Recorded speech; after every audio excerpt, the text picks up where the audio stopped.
Hi class. This week we are talking about week 4. However, I'm going to spend a lot of the time today talking about just this paper that's due. If you haven't gotten the memo, I left an announcement and I sent you all an email through Lancer Mail in regards to the paper being extended. Now, some of you may have already gotten it accomplished and you decided to turn it in this week. Others of you may have been really glad I gave the extension and are taking a little bit more time to try to figure out the paper. Um, I know there was some confusion about some things, and so I'm going here on week 3 learning activities, and we're looking at the personal genogram paper. I wanted to kind of go over the rubric, answer some like overall questions I've gotten quite a bit about the paper, and reiterate some things, show you some genograms from other sources, just to kind of give you an idea of some things. So the purpose of this paper is, one, for you guys to get the opportunity to dive a bit into your own families. Go through both of these worksheets here, Birthmarks Family History Questionnaire and the Genogram Family Tree Tip Sheet. You should use both of these to get the data needed to write your paper. Now, I understand I've gotten a lot of questions about, well, I don't have like a very large family, or I'm not speaking to my family, or I don't know my family, which I understand all those things. Maybe there's someone else in your family you could interview, like maybe a spouse's, you could dive into a spouse's family members, or maybe you have a close friend that wouldn't mind you interviewing them and getting further information from them, or maybe you have a coworker that would be really interested in kind of being your guinea pig to do a genogram. Maybe you don't have any of those things and you're like, Professor, I really need to use a fictitious family, maybe somebody that has a very distinct 3 generations. I saw online here, kind of ironically, it was the Skywalker family from Star Wars. Um, if you have to go to that extreme, I am not going to be upset about it. I'd rather you use a real life person to get this information from.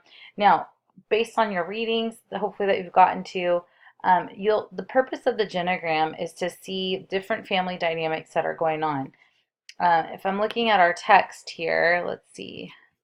Early on, I'm kind of skipping around here. The purpose of the genogram, let's see. I'm sorry, I'm looking for it. So we're looking for multi-generational patterns. And what we'll see is, and this is even from a biblical perspective, right? Like we talk about generational curses and how things don't just change on their own, and how patterns repeat themselves, whether it's because of codependency or things of that nature, trying to recreate the same happy ending, except it being the exact same story within our own families. There's all kinds of things you can look at in a genogram. You can look at, these are just an example of some, depression, substance abuse, conflict, just abuse in general, systems, family systems, roles. You can look at triangles. You can look at patterns of divorce. You can look at patterns of, um, like we mentioned, addiction, mental health um, things. So, like a pattern of schizophrenia, a pattern of bipolar, a pattern of anxiety, um, patterns involving divorce, um, and maybe some of these other co-occurring problems. You can even look at medical issues like health, so heart conditions, cancer, all different kinds of things. You could use this in a lot of different ways. Um, it's just a way to identify information, see patterns. Now, from a multi-generational kind of perspective of treatment, you're looking to, how do we stop this? How do we stop this now with you? And if we don't understand the history, then it's hard for us to know where to stop the patterns. So this is a useful tool. We want you to be able to see, we want you to be able to see how to use this in therapy. We want you to be able to see the benefit. That doesn't mean you're going to use it all the time, but that is why we're asking you to write this paper. One, two, we're also covering it through the models, but now this is what we call a rubric. Some of you are very familiar with it. this kind of points out what we're looking at when we're grading. Okay, so when I grade, this is the scaling system I'm grading by. So, with the genogram, you're going to actually make one. Okay.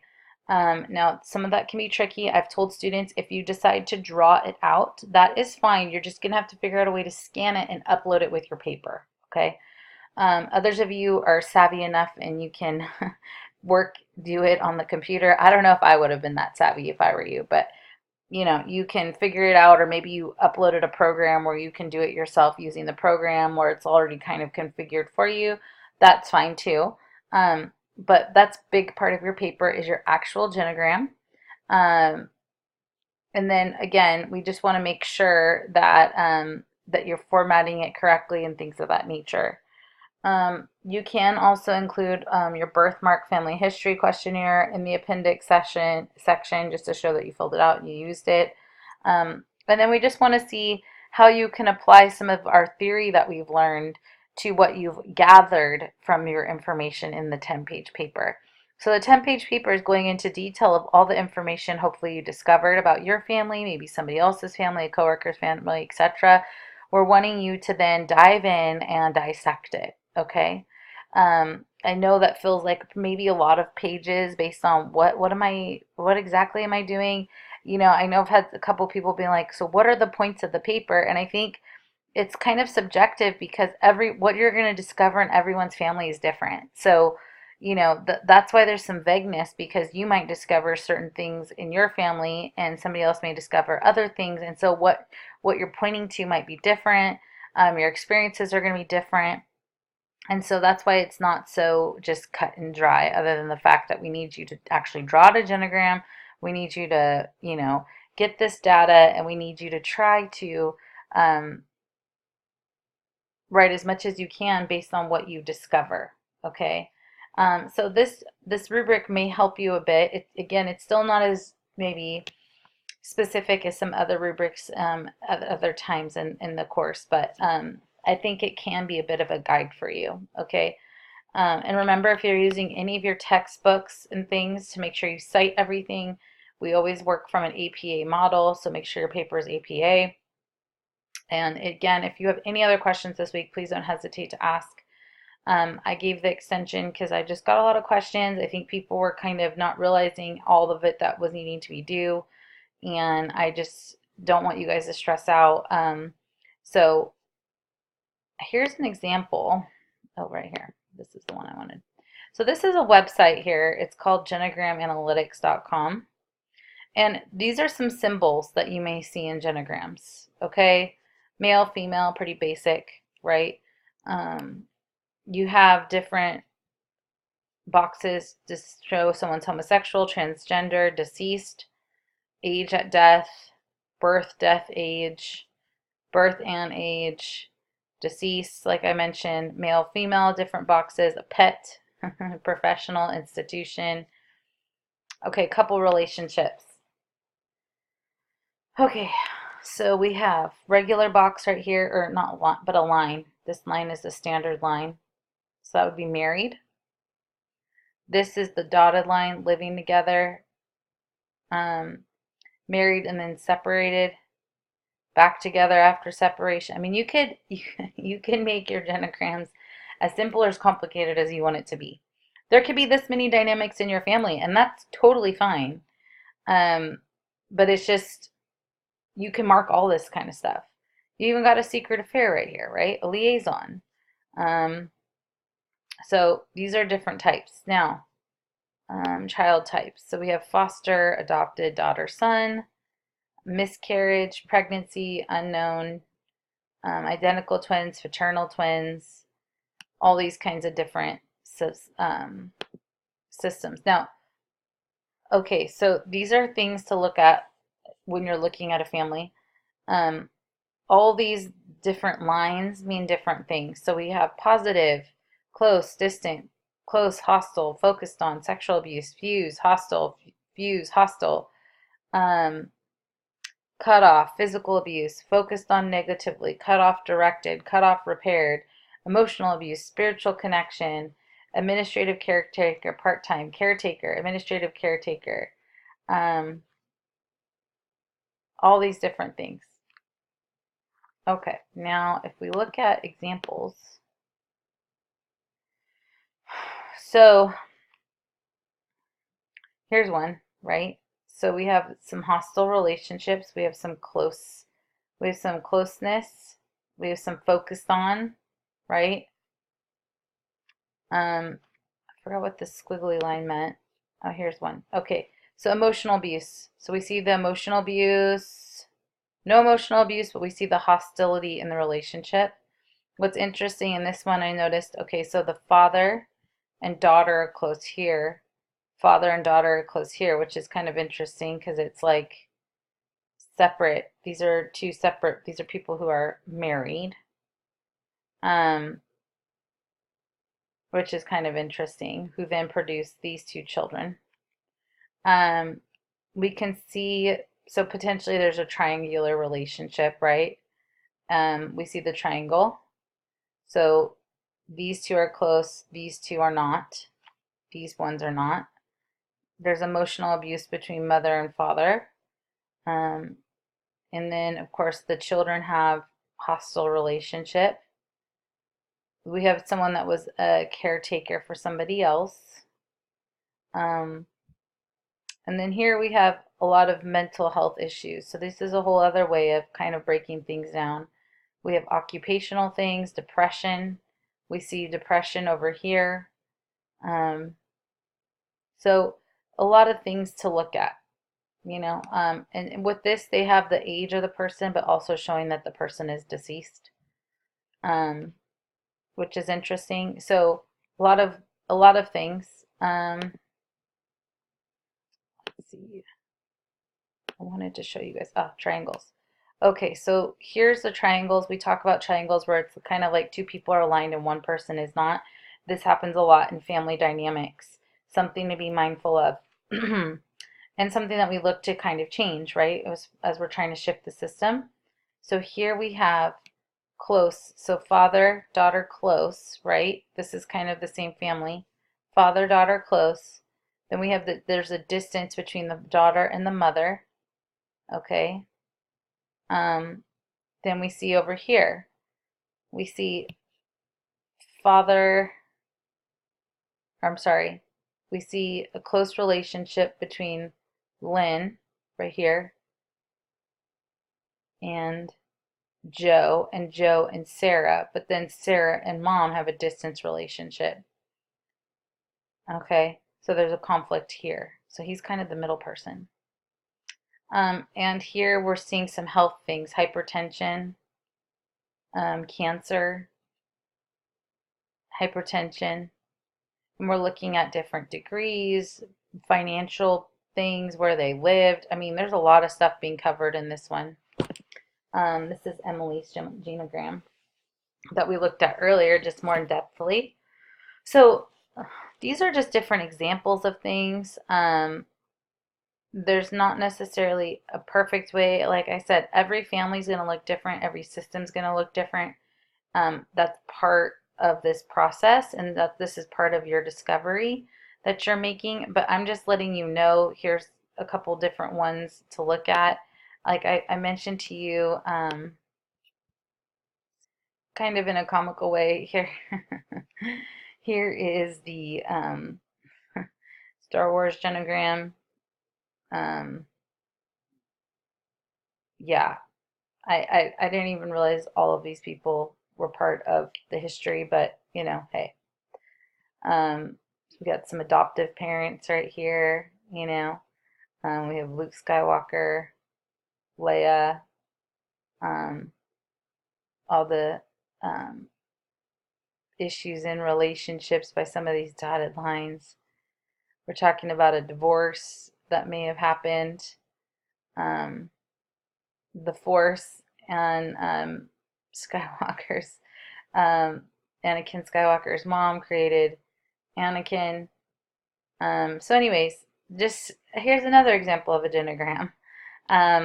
So you there's all different ways, okay? Going back to, this form of therapy, obviously a psychoanalytic perspective, um, comes from Freud, right?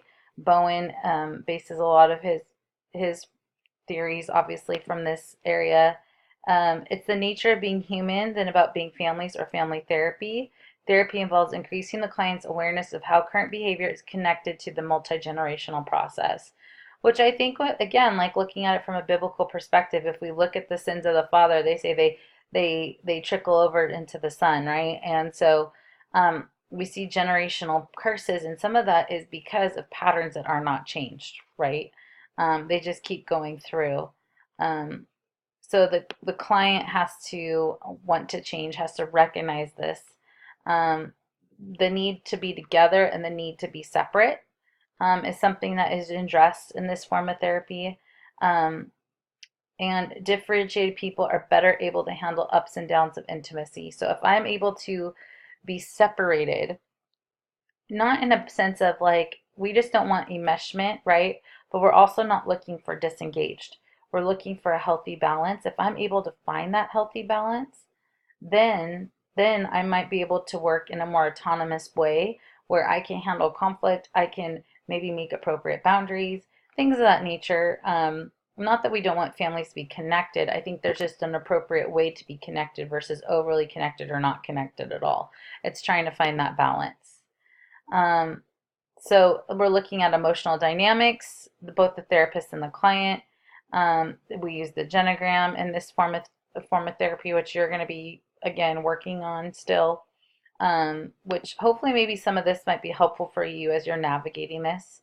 Um, Therapist level of differentiation. It's a process-oriented therapy.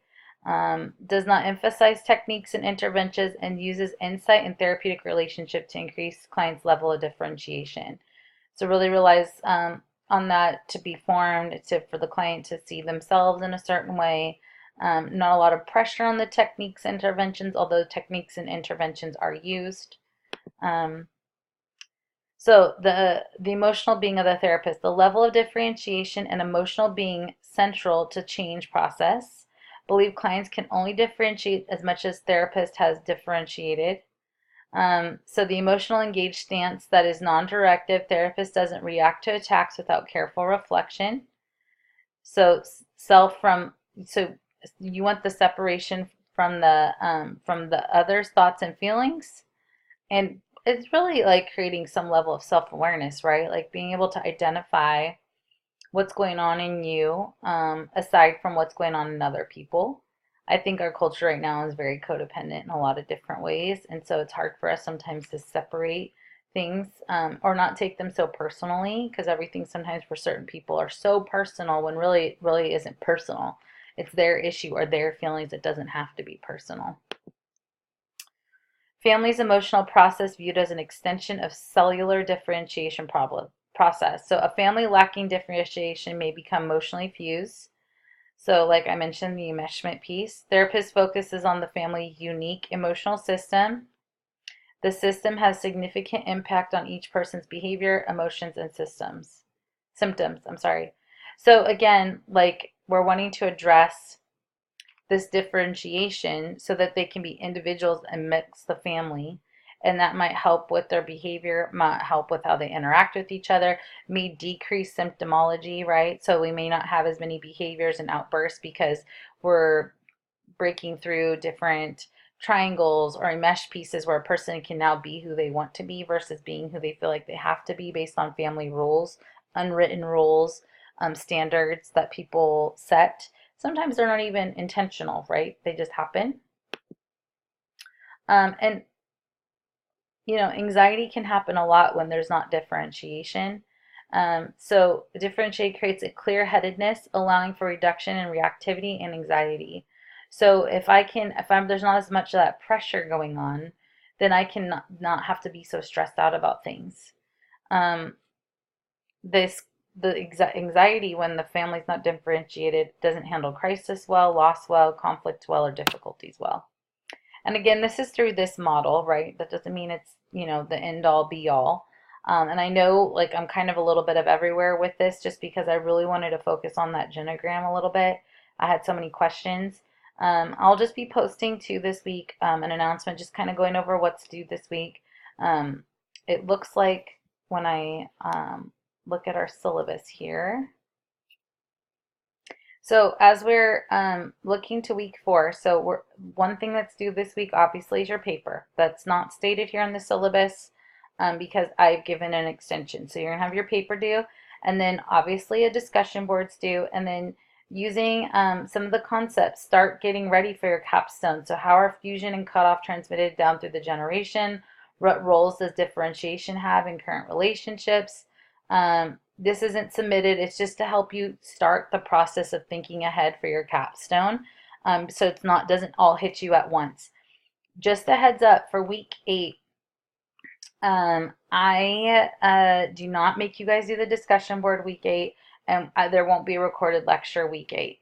I will post here probably next week what the extra credit will be in terms of if you're feeling like you need some extra credit, what are some things that you will be able to do to gain that, and then obviously your capstones due week 8. So just a little heads up. I hope you guys have a fantastic week. I hope this is helpful. I've appreciated the emails reaching out to me. I try my best to get back to you as soon as possible. Hopefully I'm answering your questions and helping you guys out. We don't want you guys struggling. I really do want to work with you. I just need to know how to help you. So hopefully this was an additional support for you guys this week. And we're moving right along, halfway there. Hang on tight. We're almost done. And then you'll be on to session 2. Have a great week, guys.